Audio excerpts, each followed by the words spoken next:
क्या है मेरे बेटा? अरे मेरे बाबू क्यों रोता है?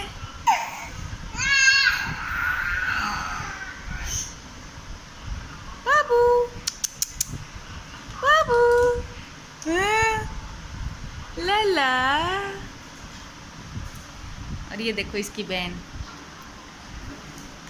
बाकी सारा घर साफ मिलेगा, लेकिन ये वाला जो रूम है ना, इसकी हालत आपको ख़राब मिलेगी। निकालो। मैंने कुछ वाइट वाइट देखा है इसके मुंह में। अगर अब तो ये भी आएगी। वैसे तो ये भी इसके साथ नहीं खेलती, नहीं है क्या? ना कुछ भी नहीं है इसके मुंह में। ए बेटा है, ए मेरे सोने। चंदा चंदा क्या है मुंह में? ना भाई कुछ ही नहीं है। शेर धाड़ लेता है। बेटा उधर गिरेगा, आ जा इधर।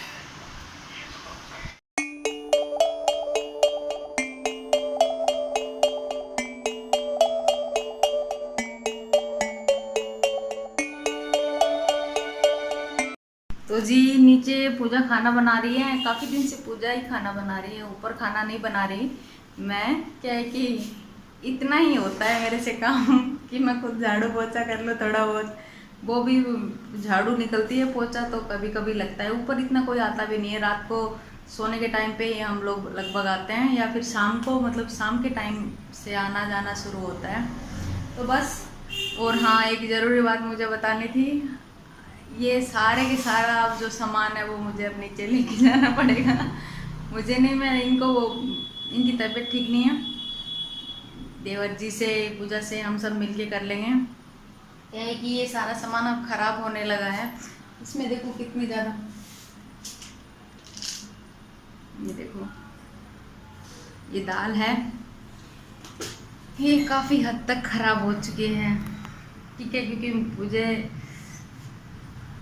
यहाँ पे कुछ, मतलब मैं बनाती नहीं हूँ, और वैसे पूरा टाइम निकल जाता है। कभी सुबह सुबह यीशु को तैयार करो, उसको स्कूल लेकर जाओ, बाबू को संभालो, फिर नीचे बैठ जाती हूँ, नीचे ही खाना वाना होता है। तो इस चक्कर में फिर इनके ऊपर ध्यान ही नहीं गया। पहले सोचा था कि आप बड़ी बड़ी बातें करती थी आपसे कि ऊपर बनाया करूँगी, सब लोगों से, बाहर आने जाने वालों से नहीं मिलूँगी, ये वो, फिर मेरा दिमाग थोड़ा संतुलित हो जाएगा, मतलब ऐसे सोचती थी। लेकिन अब जैसे जैसे नीचे जाना शुरू किया है, परिवार के साथ मिलने लगी हूँ, घूमने लगी हूँ, वापस से अपनी लाइफ फिर से एंजॉय करने लगी हूँ, तो बस फिर मेरे को ये सब बातें छोटी छोटी लगने लगी हैं कि कोई मेरे घर में क्या बिगाड़ सकता है, नहीं। तो बस यही सोचा मैंने, और अब धीरे धीरे धीरे धीरे वापस से अपनी लाइफ के अंदर आ चुकी हूँ। और ये सारा सामान लेकर चलते हैं, और कल से यहाँ पे आपको, मतलब सब चीज़ें तो नहीं लेके जाऊँगी, थोड़ा बहुत तो मिलेगा, क्योंकि बाबू का जो दूध होता है रात को बनाती हूँ मैं इसके लिए, जब ये दूध पीता है तो गैस भी रहेगी। और कभी कभी चाय बना लूँ मैं, ऊपर सुबह सुबह उठती हूँ तब। हाँ, क्योंकि मैं थोड़ा लेट उठती हूँ, पूजा मम्मी पापा थोड़ा जल्दी उठ जाते हैं। मैं उठती तो हूँ, फिर मैं दोबारा लटका ले लेती हूँ जब बाबू सो जाता है। फिर यीशु को उठाने के टाइम पे मैं उठती हूँ, तो मम्मी पापा और पूजा तब तक चाय पी चुके होते हैं। और फिर वो, उनको काफ़ी जल्दी होती है, देवर जी सुबह जल्दी स्कूल निकलते हैं, ये भी निकलते हैं, पापा जी भी निकलते हैं। इस चक्कर में मैं थोड़ी बहुत चाय बाद में ले लेती हूँ, वो भी कभी कभी। तो बस वो सामान रखना है मुझे, बाकी ये सारा सामान नीचे लेकर चलते हैं। कल से आपको एक नया लुक देखने को मिलेगा यहाँ पर, ठीक है। और कैसा लगा आपको मेरा ये आइडिया बताएं।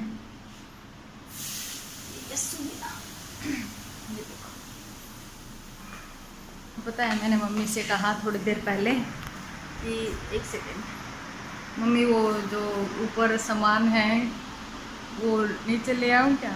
तो पता है मम्मी ने क्या कहा? तेरे को ही लग रही थी सामान ऊपर लेकर जाऊँ, सामान ऊपर लेकर जाऊँ, लो ले गई, ले जा। और अब तेरे मन में आई है तो ले आ भाई, किसने तेरे को वो कहा है? हम वैसे भी खाना तू आराम से नीचे भी खाती है, ऊपर भी खाती है, जैसी तेरी मर्जी है उतना, मतलब हम तेरा सपोर्ट कर रहे हैं। राइनो गिर गया इनका राइनो प्लेट में खाना खा रहा है। यीशु चली गई तो ये खेल रहे हैं राइनो से।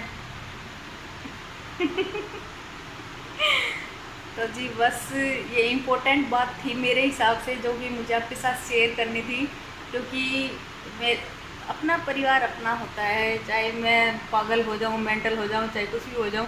और सबसे बड़ी बात तो कि काफ़ी लोगों के ना मेरे पास जानकार लोगों के वो आने लगे थे जब थोड़ा ज़्यादा डिप्रेशन था। अब तो मैं रिकवर, पसीने जी आ गए, इसलिए नहीं लगवाया मैंने पंखा। मैं तो किचन में थी, उसके बाद किचन तक जाती है। वो मैं भूल गई। कल मैं कपड़े सुखा रही थी बाहर, तो कम से कम मैंने 20 चक्कर किए होंगे 20 कपड़े सुखाने के लिए, कि यहाँ से कपड़ा एक कपड़ा इधर से उठा के ले जाऊँ और वहाँ जाके सुखाऊँ सीधा इसमें मशीन में से निकाल कर।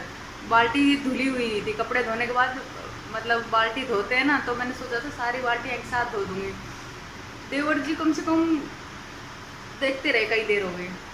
फिर जो लास्ट चक्कर था ना उन्होंने मेरा, कि मैंने सारे कपड़े सुखा दिए और एक ही 2 ही कपड़े बचे थे। फिर भाभी एक बात बताओ, आप इतनी देर से चक्कर काट रहे हो, मेरा सर दर्द होने लग गया है, अपनी चक्कर क्यों काट रहे हो?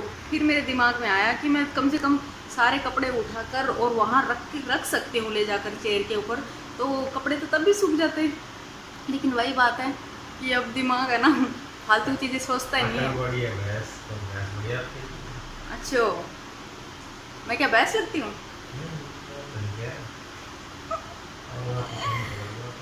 तो जी अब अच्छा लगता है सब।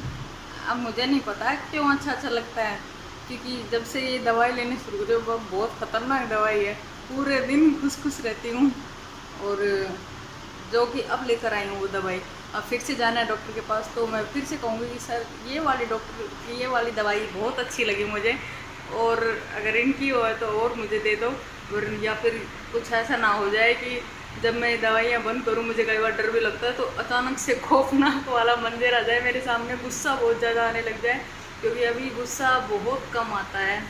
जी संभाल लेना मुझे अगर गुस्सा आ जाए और आप लोग भी मुझे संभाल लेना अगर गुस्सा आ जाए तो, ठीक है, क्योंकि फैमिली ही संभालती है, ठीक है। आ गए, राम राम। शाम से फिल्म देख रहे हैं, वही है। अभी ला दूँगी, मैं ला दूँगी। देवर जी वो बाइक चढ़वा दो ना ऊपर, अभी करवाते हैं, ठीक है जी। तो मिलते हैं, पापा जी और वो चढ़ा देंगे, नहीं चढ़ा सकते वो भी महाभारत है, तो तबीयत ठीक नहीं है, मैगी बन रही है। तो जी कैसा लगा आपको आज का ब्लॉग? अगर मतलब क्या बताऊं, मेरी खुशी अच्छी लग रही है तो प्लीज़ लाइक करना, कमेंट करना। आज तो मैंने सबके कमेंट का रिप्लाई दिया है, सबके कमेंट का, और एक कमेंट तो मेरे को इतना बुरा लगा था, फिर भी मैंने उसका रिप्लाई दिया, क्योंकि जैसी मानसिक स्थिति होती है वो उसी के हिसाब, अच्छा मानसिकता, जिसकी जैसी मानसिकता होती है ना, वो वैसी ही बातें करता है। तो उनको इग्नोर करना चाहिए, या फिर उनको मेरे जैसा समझ के कि हाँ इसकी अभी ठीक नहीं है, तो माफ़ कर देना चाहिए, ठीक है। और हाँ, सब्सक्राइब करना बिल्कुल भी मत भूलना, आप लोग सब्सक्राइब नहीं करते, ठीक है, वो बात गलत है आपकी।